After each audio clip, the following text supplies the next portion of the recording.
আমাদের এখন সময় হয়েছে আজকের আবহাওয়ার খবরটা জানার সাথে রাস্তাঘাটের ট্রাফিক আপডেট জানার এবং আমাদের সাথে আছেন সহকর্মী সাফাত আবহাওয়ার খবর জানাবেন আজ এবং ট্রাফিক আপডেট জানাবেন। রাস্তাঘাটে ঈদের যেহেতু খুবই ঈদ যাত্রা শুরু হয়েছে এবং মোটামুটি হয়তোবা যানজট আছে, এই যানজটের কি পরিস্থিতি জানাবেন?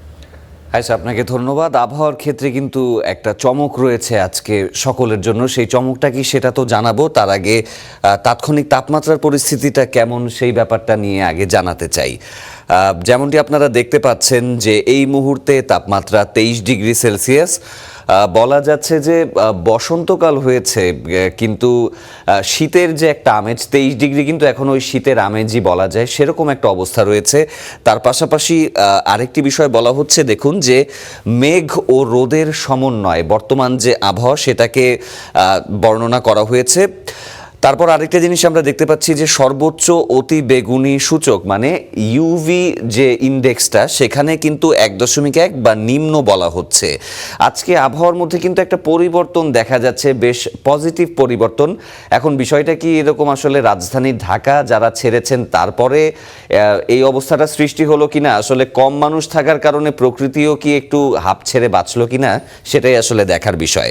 আরেকটা বিষয় আমরা দেখতে পাচ্ছি যে চাপের যে বিষয়টি, চাপ ওরকমভাবে নেই দেখা যাচ্ছে। তারপর আবার বাতাসের যে অবস্থাটা দক্ষিণ দক্ষিণ পূর্ব দিকে 14 কিলোমিটার গতিবেগ ঘন্টায় বয়ে যাচ্ছে। ঝোড়ো বা দমকা হাওয়া সেটি 24 কিলোমিটার পার আওয়ার ঘন্টায় বয়ে যাচ্ছে। আর্দ্রতা আমরা দেখতে পাচ্ছি যে হিউমিডিটির পরিস্থিতি সেটি 82%। আর ডিউ পয়েন্টে আমরা দেখতে পাচ্ছি যে 20 ডিগ্রি সেলসিয়াস। আর ক্লাউড সিলিং আমরা যেটা বলি যে মাটি থেকে মেঘের যে উচ্চতা সেটি কিন্তু 9100 মিটারে অবস্থান করছে। এরপরে দিনের দিক থেকে সকালের অবস্থা তো দেখলাম, দিনে কি অবস্থা দাঁড়াবে সেটারও একটু পূর্বাভাস আগেই দিয়ে দিতে চাই। দিনের দিকে উচ্চ তাপমাত্রা দেখা যাবে আজকে 31 ডিগ্রি সেলসিয়াস, অনুভূত হতে পারে 34 ডিগ্রি সেলসিয়াস পর্যন্ত।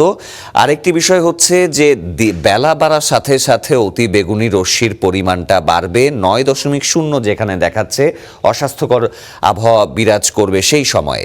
বৃষ্টি বা তুষারপাতের সম্ভাবনা 25% বলা হচ্ছে। তারপরে আরও একটি বিষয় বলা হচ্ছে যে বজ্র ঝড়ের সম্ভাবনা 6%। দেখা যাচ্ছে যে সামনে বৈশাখ মাস আসার আগে বেশ কিছু কালবৈশাখী ঝড় বা আবহাওয়ার একটা পরিবর্তন দেখা যায়। সেটা কিন্তু কয়েকদিন আগে হঠাৎ করে যে বৃষ্টি নামলো তারাবি নামাজ শুরু হওয়ার আগে সন্ধ্যা 8টার দিকে, সন্ধ্যা না রাতই বলা যায়, রাত 8টা থেকে প্রায় 1 ঘন্টা ধরে বৃষ্টি হয়েছে। তো তখন কিন্তু আসলে ওয়েদার আপডেটে সবাই স্বাভাবিক পরিস্থিতি দেখতে পাচ্ছিলেন, আচমকা করে বৃষ্টির যে অবস্থা সেটি শুরু হয়েছিল। তো আজকেও আসলে বলা হচ্ছে যে বৃষ্টির সম্ভাবনা 25%। রাতের দিকে যদি আমরা চলে যাই, রাতের অবস্থা দেখা যাবে যে আংশিক মেঘলা আকাশ থাকবে এবং সে সময় আসলে তাপমাত্রা 22 ডিগ্রি দেখাচ্ছে, এখানে অনুভূত হবে 21 ডিগ্রি সেলসিয়াস। এখানে আমরা যেটি দেখতে পাবো যে সেখানে সেই সময় আংশিক মেঘলা আকাশ থাকার পাশাপাশি বাতাস বয়ে যাবে পূর্ব দক্ষিণ পূর্ব দিকে 15 কিলোমিটার ঘন্টায়। ঝড়ো হাওয়ার যে অবস্থা সেটি ঝড়ো হাওয়া 28 কিলোমিটার বেগে বয়ে যাবে।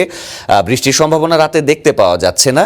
আরেকটি বিষয় আমরা এখানে বিশেষভাবে উল্লেখ করা হয়েছে যে সূর্য এবং চাঁদের অবস্থা 12 ঘন্টা 4 মিনিট কিন্তু সূর্য থাকবে আকাশে, আমরা সূর্য দেখতে পাবো। আজকে সূর্যোদয় হয়েছে সকাল 6টা 5-এ, অস্ত যাবে 6টা 9 মিনিটে। আর 12 ঘন্টা 6 মিনিট আসলে অন্ধকারে ঢাকা থাকবে, অর্থাৎ রাতের পরিস্থিতি সেখানে 5টা 26 এবং অস্ত যাবে 5টা 32-এ। সবচেয়ে চমকের যে কথাটি এয়ার কোয়ালিটি ইন্ডেক্স আমরা দেখাতে চাই।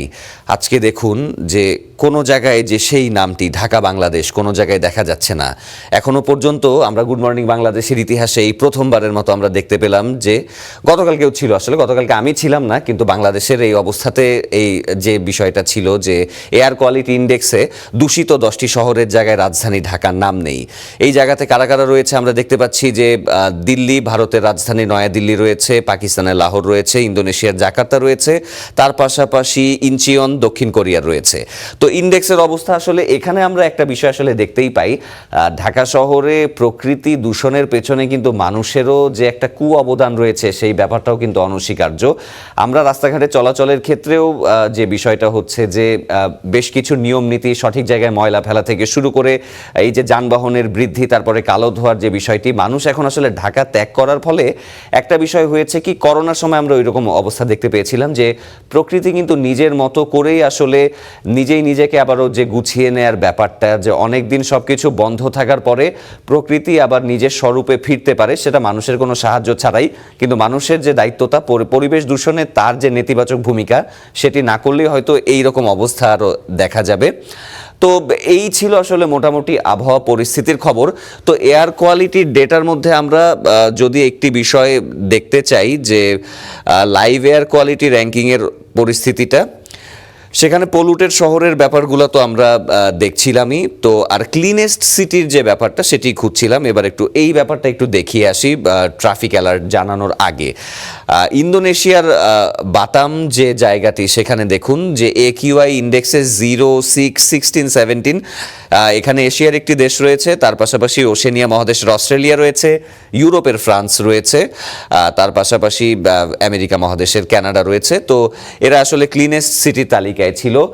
আর এখন আসলে যেহেতু সরকারি ছুটি শুরু হয়ে গেছে, তো ট্রাফিক পরিস্থিতির অবস্থা আমরা সহকর্মীরা সহ আমরা যেমনটি জানাচ্ছিলাম যে মহাসড়কের দিকগুলোতেই ট্রাফিক পরিস্থিতি আসলে একটু স্বাভাবিকের চেয়ে জ্যাম রয়েছে। তো রাজধানী ঢাকার পরিস্থিতি আমরা যদি একটু দেখাতে চাই, শুরুতে যে সড়কগুলো আসলে বন্ধ রয়েছে সেই ব্যাপারটা দেখাতে চাই। এখানে আমরা দেখতে পাচ্ছি যে HM কামরুজ্জামান যে সরণি মতিঝিলের রাস্তায়, সেই জায়গায় রোড ব্লক রয়েছে। তো এইখানেই কিন্তু একটা যানজট পরিস্থিতি একটু তীব্র রয়েছে, সেই পরিস্থিতি আমরা দেখতে পাচ্ছি। এই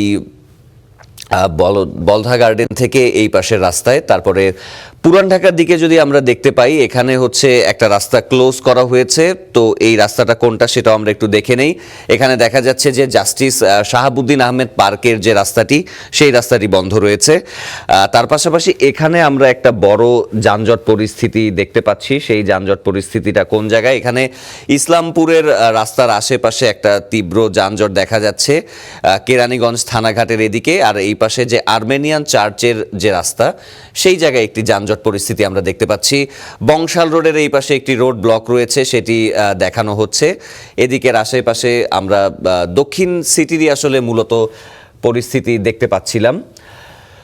তার পাশাপাশি যদি এদিকে যেতে চাই, আমরা দেখতে পাচ্ছি যে ঢাকা বিশ্ববিদ্যালয় স্পোর্টস গ্রাউন্ড এদিকের মাঠের রাস্তা পুরোপুরি ক্লিয়ারই দেখাচ্ছে, সবুজে ঘেরা।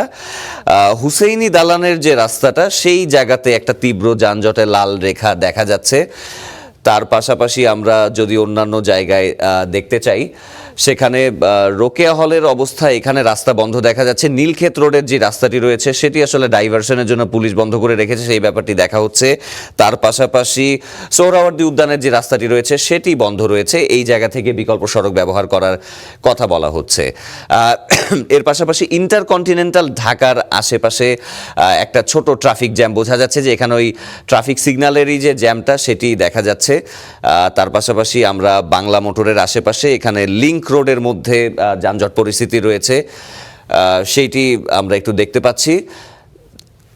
ঢাকার যে বহির্গমন পথগুলো রয়েছে, সেই জায়গাতে তার আগে জানানোর আগে একটু জানাতে চাই যে নব থিয়েটারের আগে বিজয় সরণির যে রাস্তাটি, সেই জায়গায় একটি যানজটের পরিস্থিতি আমরা দেখতে পাচ্ছি।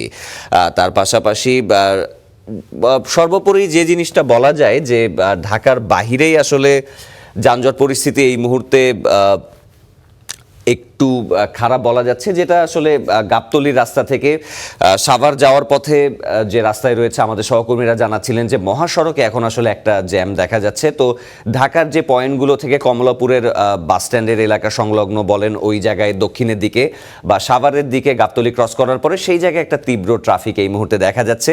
এবং এই ট্রাফিকটা হওয়া আসলে স্বভাবতই এটি হওয়া বাঞ্ছনীয়, কারণ এই মুহূর্তে ঈদ যাত্রা আসলে চলছে। তো ঈদ যাত্রায় ওই রাস্তাগুলোতে মহাসড়কে আসলে দূরপাল্লার বাসগুলো যখন যাচ্ছে, তার পাশাপাশি ব্যক্তিগত গাড়িগুলো রয়েছে, সেই ব্যক্তিগত গাড়িগুলো মহাসড়কে চলাচল করার কারণে লেনের যতটুকু জায়গা, তার চেয়ে আসলে যানবাহনের সংখ্যা বেশি, সেই কারণে একটা যানজট পরিস্থিতি দেখা যাচ্ছে।